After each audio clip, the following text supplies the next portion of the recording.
E aí, pessoal, tudo bem? Para mim, esse é um dos assuntos mais importantes para a gente entender e conhecer desenvolvimento humano como um todo, para nos entendermos, para nos conhecermos e para ajudar e auxiliar outras pessoas que desejam também entrar no caminho de cura, transformação, na melhor versão deles mesmos, em direção à essência de todos nós. O tema é os centros de inteligência do ser humano na visão do Eneagrama.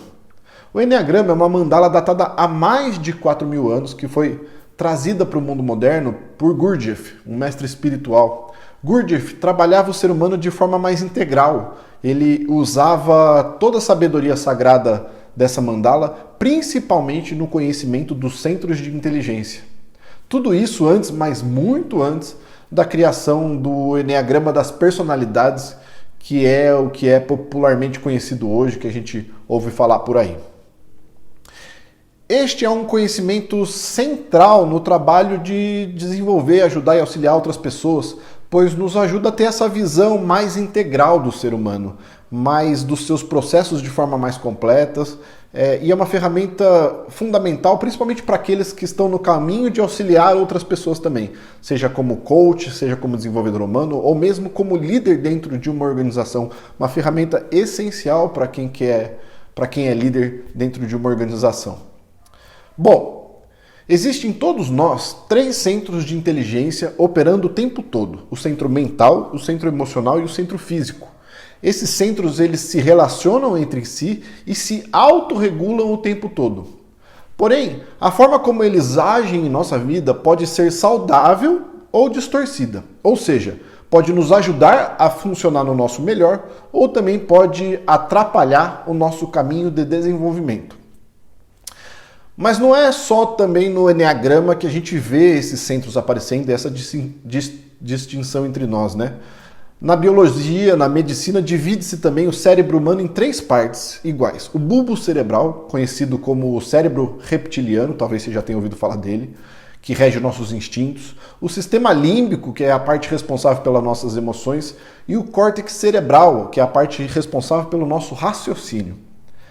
Nessa e em outras teorias, esses 3 centros vão aparecer e falar de forma bem completa sobre como a gente age e como a gente vê o mundo à nossa volta. Reforço, todos nós temos esses 3 centros funcionando o tempo todo: mental, emocional e físico.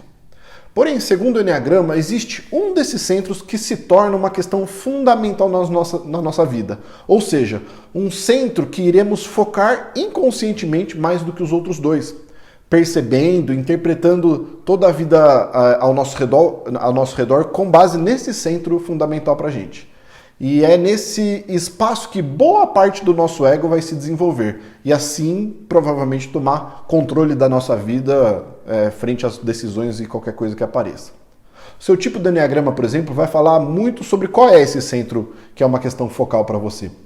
Mas uma coisa mais fundamental é lembrar que a gente tem todos esses 3, eles se relacionam entre si, eles possuem complexidades diferentes, isso não significa que é melhor ou pior um que o outro, e eles operam o tempo todo. Então, um trabalho profundo de desenvolvimento nosso ou dos outros vai exigir conhecer esses 3 centros em nós.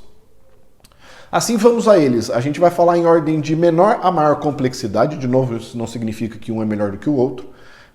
Do instintivo para o emocional, do emocional para o mental. O centro físico é também conhecido como o centro do corpo, o centro motor, responsável pela nossa existência prática, ou seja, as nossas ações no mundo. E tem a ver com a nossa energia vital de movimento. Por isso o nome centro motor, que é o centro que nos move frente à vida, né? Também se dá o nome de centro instintivo, pois diz sobre essa parte nossa que principalmente faz, instintivamente, antes de qualquer tipo de emoção ou antes que se forme qualquer tipo de pensamento em nossa cabeça. Também é a nossa parte de energia mais densa, e não tem nada de ruim nisso. É o tipo de energia necessária para a concretização das coisas, projetos, trabalhos, concretização e realização da vida em si, de realização no sentido mão na massa mesmo. É o centro responsável por a nossa ação no mundo, o nosso agir. Como disse, é normal que esses centros se distorçam em maior ou menor grau durante a nossa vida. E isso é absolutamente normal em todos nós. O problema é quando essa distorção se torna parte de quem somos e como reagimos no mundo. E aí a gente vai se perdendo em nosso caminho e acaba entrando quase que numa existência inconsciente frente às coisas, principalmente no que diz ao centro instintivo. O que podemos observar conforme o centro físico vai se distorcendo, uma pessoa que perde presença nesse centro, assim como qualquer outro centro, pode seguir dois caminhos possíveis, em maior ou menor grau. Ou ele pode anular as questões desse centro, ou pode exagerar as questões desse centro. No centro físico, no centro do corpo, quando uma pessoa anula essas energias, essa questão, ela acaba ficando sem vida.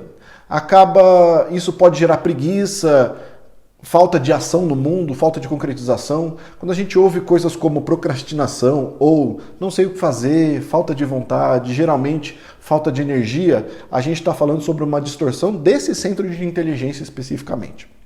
Se você já praticou alguma atividade física e se lembra de como ela aumenta e como a sua energia sai e como está a sua vontade depois dessa atividade física, você vai entender do que estamos falando, que é uma energia desse corpo em movimento. Agora, também podemos ir para um exagero do centro físico, ou seja, um exagero das ações, sem descanso, perdendo-se no próprio controle e concretização das coisas.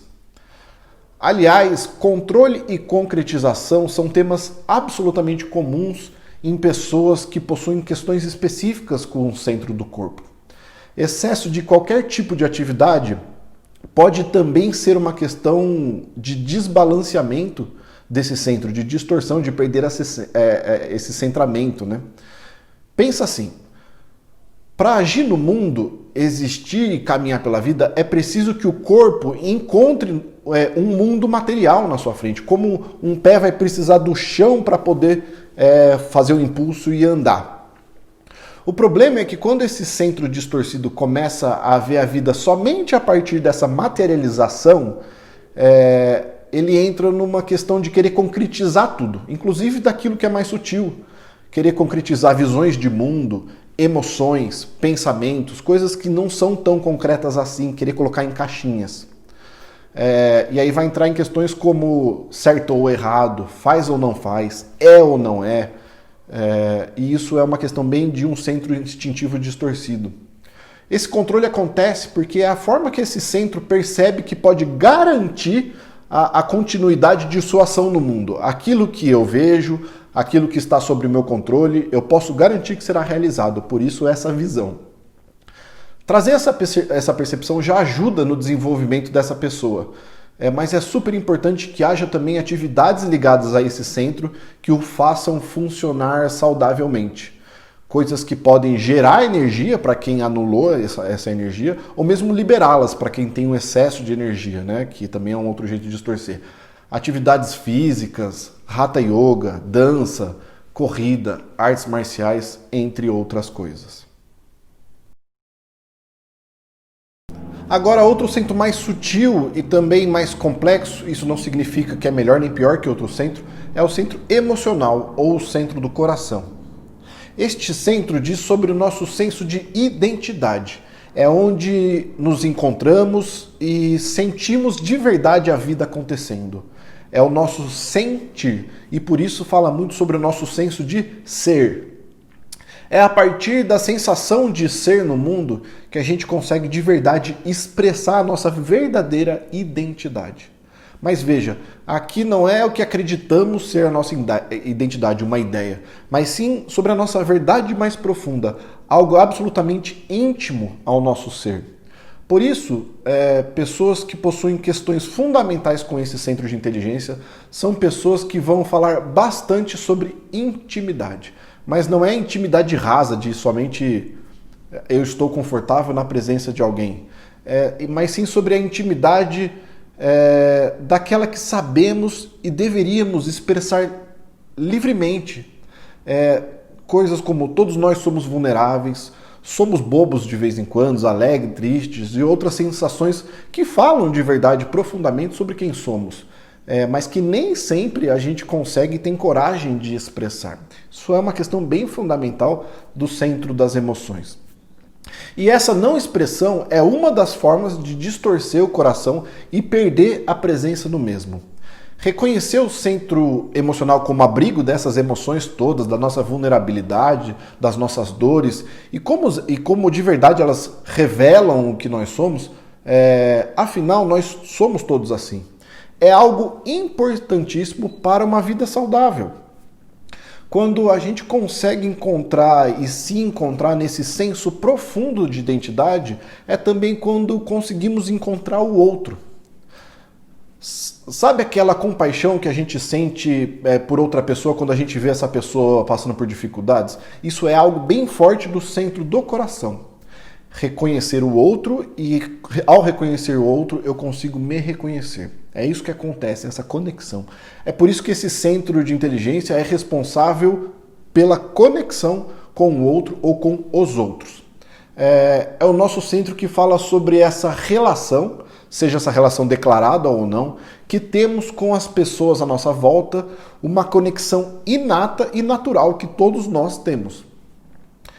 O que acontece na distorção desse centro é que, na busca por sentir essa conexão, muitas vezes a gente vai reagir no mundo forçando essa conexão, buscando aceitação, buscando não ser abandonado e lidando com esses sentimentos tão difíceis, né, como abandono e rejeição. Aliás, abandono e rejeição são temas fundamentais para quem tem questões profundas de cura com o centro emocional.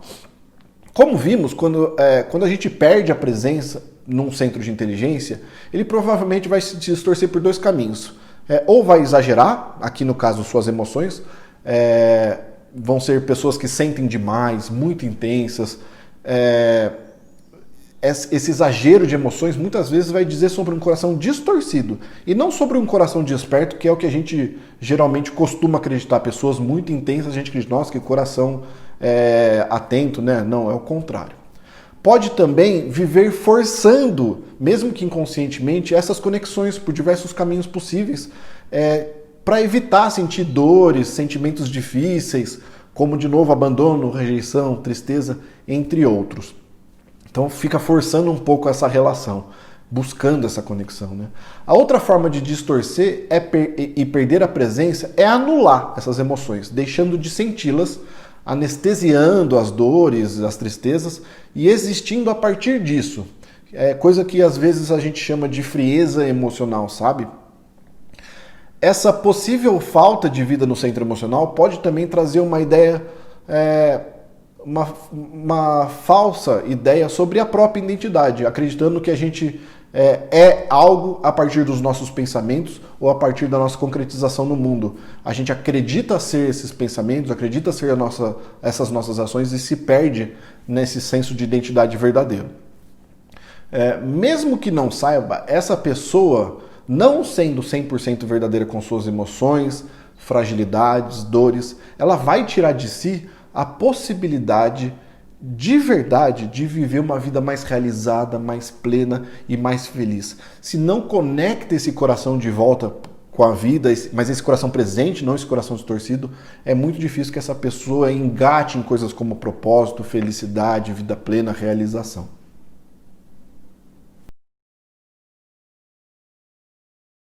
Agora falando do terceiro centro, o centro mental, o centro da cabeça. Esse é um centro bem mal compreendido por todos nós e por isso é o centro que a gente menos sabe usar. Pode parecer engraçado isso, mas faz bastante sentido. A gente vive numa cultura que idolatra o uso desse centro, só que de forma distorcida. A razão acima da emoção e a razão condutora de tudo e de todas as coisas. Só que essa é uma visão muito distorcida de uma verdade, de uma realidade de vida. Aí o que a gente vê? A gente vê questões bem comuns como estresse, ansiedade, medo e outras diversas coisas sendo cada vez mais, aparecendo mais o tempo todo em nossa sociedade. Bem, o centro mental saudável é responsável pela nossa percepção da vida, de conhecer a experiência a partir dessa percepção. É o nosso centro responsável por uma consciência que, a partir dessa percepção, nos guia frente à vida, nas decisões, nas escolhas, entre outras coisas. Mas é uma guiança que vai muito além dos pensamentos e realização. É um senso de existir e conhecer a vida como ela realmente é. É ver a vida se desdobrando na nossa frente, percebendo ela de verdade, toda a sua beleza aparecendo e as infinitas possibilidades que existe nessa realidade. Independentemente do que é que está acontecendo, é conhecer de verdade essa experiência, essa vida. Eu não mais qualifico essas experiências, simplesmente consigo perceber a vida se desdobrando. A forma distorcida de viver nesse centro é querer entender e racionalizar a vida toda, principalmente por ter perdido a presença no centro do coração, querendo evitar essas dores, começar a querer pensar e racionalizar tudo. Assim, buscamos uma experiência longe de ser verdadeira. Cremos que conhecemos a vida a partir da interpretação que a gente dá a ela. Porém, qualquer interpretação também é fruto das nossas experiências, daquilo que a gente conhece e vive.